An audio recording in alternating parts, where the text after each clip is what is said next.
رب په یو ټغر ټول کړه د پښلې هیواد نوري آباد کړه زل جلال جنگ زپلې هیواد نوري آباد کړه زل جلال جنگ زپلې هیواد.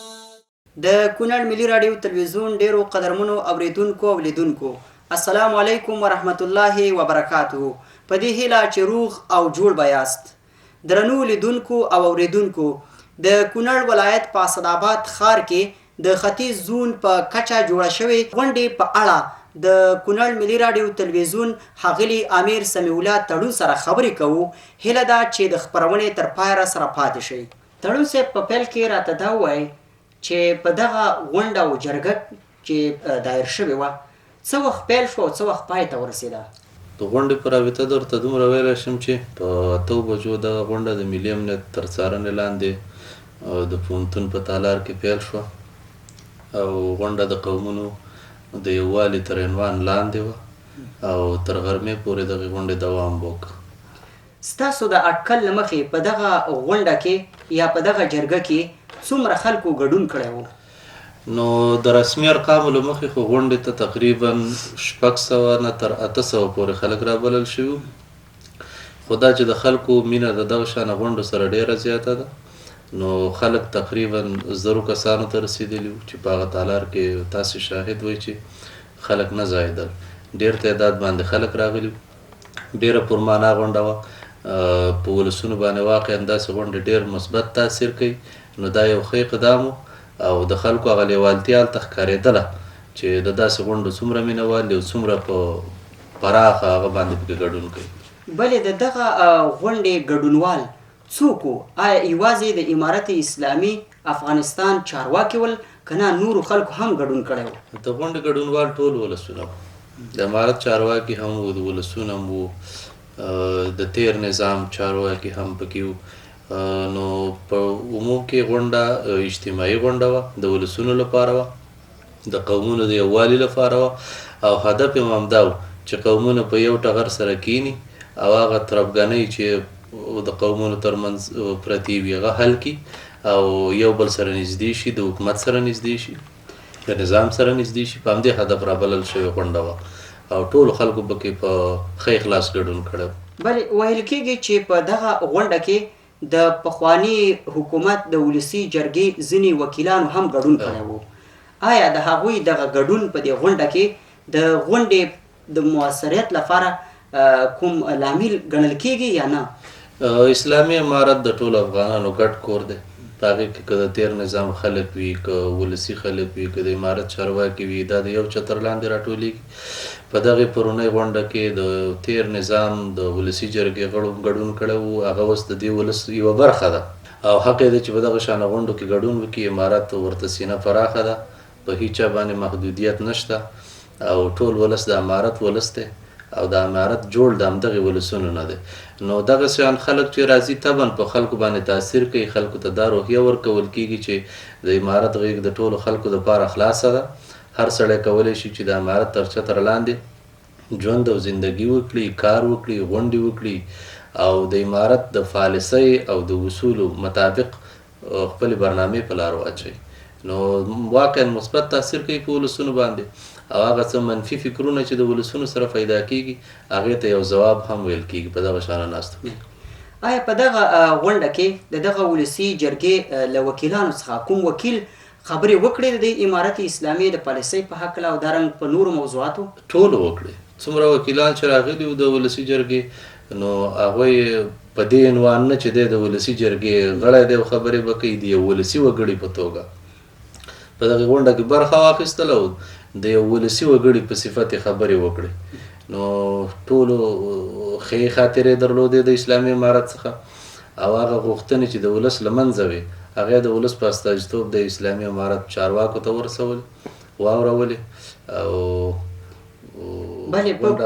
کومو مهمو موضوعاتو په دغه غونډه کې بحث وشو؟ د یو څه تا یادونه وکړه چې د یووالي په هکله، همدارنګه د امنیت په برخه، د دې ترڅنګ په نورو مهمو موضوعاتو بحث وشو که نه؟ په ټوله کې غونډه د یووالي تر عنوان لاندې وه. بیا د دې نوم سره نور واړه واړه مسایل نورم په دې غونډه کې پلان شوي چې په هغې کې یو د ډیورنډ د کرښې پورې پلو او دې پلو د ولسونو ستونزې وي ولسونو دغه ستونزې د اسلامي امارت مشرانو ته وړاندې کړئ تر څو دوی خپلو مشرانو ته ورسوي او د ګاونډي هیواد سره دغه ستونزو د حل لپاره هغه مربوطه ادارې خبرې وکړي تر څو د دغه دواړو ورونو ولسونو دغه ستونزې راکمې شي همدارنګه په ځینو داسې مسایلو باندې پکې خبرې وشولې چې یو څوک مذهبي اختلافاتو ته مخه خلاصه نه کړي زمینه ورته برابره نه کړي د اسلامي امارت غوښتنې د ولس نه دا وي چې موږ ټول یو ولس یو ملت دلته مذهبي اختلافات باید ونه ټوکېږي که په ولس کې دا اختلاف را پیدا کېږي که په ځینو ډلو کې را پیدا کېږي باید د دې مخه ونیول شي ځکه دا په ټوله کې مسلمانانو او افغانستان ته ضرر رسوي مذهبي اختلاف نو په دغه باندې ډېر تاکید وشو ولسونو ته بار بار دا خبره یاده شوله چې دا خبره باید تکرار نشي چې دلته فلانی فرقه ده دا فلانی فرقه ده موږ ټول الحمدلله مسلمانان یو اسلامي نظام لرو او د دې اسلامي نظام تر چتر لاندې ډېر خلک ژوند کوي نو الحمدلله په کونړ کې دغه مذهبي اختلافات نشته نه په ولسونو کې شته نه په نظام کې شته نه په نورو خلکو کې شته نو خلکو هم ډاډ ورکړي اسلامي امارت ته چې تر شا به د اسلامي امارت ودرېږو ملاتړ به یې کوو او که کومه خبره رامنځته کېږي چې هغه د نظام په زیان وي مربوطه ارګانونه به په جریان کې اچوو د مشکلاتو د حل لپاره به ورسره خبرې شریکو نو په همدغه اساس خبرې مخکې ولاړې غونډه ډېره ګټوره او مفیده غونډه وه بلې تاسو یادونه وکړه چې ځینې خلک هغه غاړه د ډیورنډ څخه اوسېږي او ځینې دې غاړه د دوی ترمنځ ستونزې را پیدا شوي دي او هغه ستونزې دا دي چې دوی یو د بل څخه ازادانه رفت آمد نشي کولی د دغې لامل دا دی چې دغه لارې تړل شوي دي او دوی کې مهمه خبره هم دا وه چې باید دا لارې پرانیستل شي د عام ولس نظر او څومره خلکو نظریات چې موږ اورو هغوی پر دې باندې ډېر زیات خوشحاله وو د امارت اسلامي د دغه کړنې او فعالیت ډېره ستاینه کوله خو تر څنګ ډېر کم داسې خلک هم وو چې هغوی یو مسکنسپشن درلود هغوی دا فکر کوي وایي که دې چېرې مثلا دا لاره خلاصه کړي نو دا به د افغانستان د قاچاقبرۍ چې کومه برخه ده په دې کې فعاله ونډه ولري څه فکر کوئ دا به درست وي که ناسم نو داسې دی موږ ته اسلامي احکام چې کوم دي په ښه ګاونډیتوب باندې حکم کوي ښه ګاونډیتوب که هغه د کلو ترمنځ وي که هغه د هیوادونو ترمنځ وي دا ډېر مفید او غوره عمل دی په تیر کې کیدای شي د ځینو ناسمو سیاسي پالیسیو له امله دا ستونزې ایجاد شوي چې دوه ولسونه په منځ وویشل شي او د دواړو ترمنځ تار وغځېږي یا لارې وتړل شي دا د ناسمو پالیسیو له امله دا کار رامنځته کېږي اسلامي امارت په دې هڅه کې دی چې موږ د ټولو ګاونډیو هیوادونو سره ښه اړیکې ولرو ګاونډ ښه وساتو ښې وپالو ښه روابط سره وساتو په سیاسي په تجارتي په اجتماعي په ولسي برخه کې ښه اړیکې سره جوړ کړو او انشاءالله مشران په دې رابطه باندې ډېرې زیاتې هلې ځلې کوي له ټولو ګاونډیو هیوادونو سره حال دا چې له نړیوالو سره موږ ښې اړیکې غواړو دغه لاره چې د دې واقعا ولسونو ته ستونزې پیدا کړي دي زموږ د ناروغانو ستونزې یا سوداګریز مسایل دي یا ځینې داسې فامیلونه دي چې له پولې پورې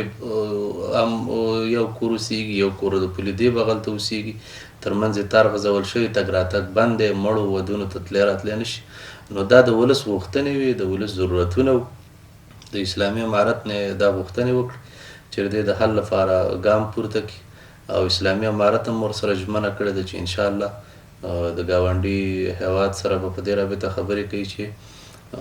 دغه لارې خلاصې شي د ولسونو دپاره سوداګرۍ په برخه کې همداسې د سفر په برخه کې د ناروغانو د انتقال په برخه کې دغه لارې خلاصې شي نو دا ولسونو ته ډېره ګټه رسوي او موږ او هغوی مسلمان هیوادونه مسلمان ورونه نو چې ترمنځ هم دا لارې خلاص شي واقعا ګټه کوي دواړو لورو ته نو اسلامي امارت په دغه رابطه ډېر حساس دی خپل پولې ساتي او نه پرېږدي چې څوک د اسلامي امارت له پولونه په قاچاقي ډول یا د غلا په ډول یا په غیر قانوني ډول تګ راتګ وکړي یا اموال انتقال را انتقال کړي د دې مخه اسلامي امارت په کلکه نیسي. زمونږ ځواکونه انشاءالله بیدار دي په دې رابطه. نو په دې رابطه ولس ته ډاډ ورکوو چې هیڅ قسم تشویش دې نه کوي. بلې آیا امارت اسلامي د دې غونډې په څیر د نورو غونډو او جرګو د جوړولو پلان لري؟ بالکل امارت جوړ د همداسې شوراګانو د جرګو نه دی، ځکه په اسلام کې شورا او اسلامي امارت غټه شورا لري او همدغه شانه وړې وړې غونډې د ولسونو دپاره د ولایتونو دپاره دا د اسلامي امارت پالیسي ده چې دا جوړې کړي. تاسو ته زه په مثال کې دغه تېره لویه غونډه د علماو د شورا یادوم چې 4,500 کسانو پکې ګډون کړی تقریبا د میاشت وړاندې. نو اسلامي امارت په ټوله کې دغه شانه غونډو ته لیواله دی او په هر ولایت کې، په هر ولسوالۍ کې، په هر کلي کې به د ولسونو سره کینی، د ولسونو سره به غونډې کوي، د ولسونو مشکلات او غوښتنې به اوري او د هغوی د حل لپاره به لازمې لارې چارې لټوي انشاءالله. مننه تړو صاحب چې موږ ته مو وخت راکړ او په دې بحث کې مو راسره شرکت وکړ. ډېره مننه، ستاسو نه مننه چې یو ځل بیا ستاسو په درانه خدمت کې حاضرېږم. تر هغې مو په لوی او بخونکي خدای تعالی سپارم. ښاد او آباد اوسئ.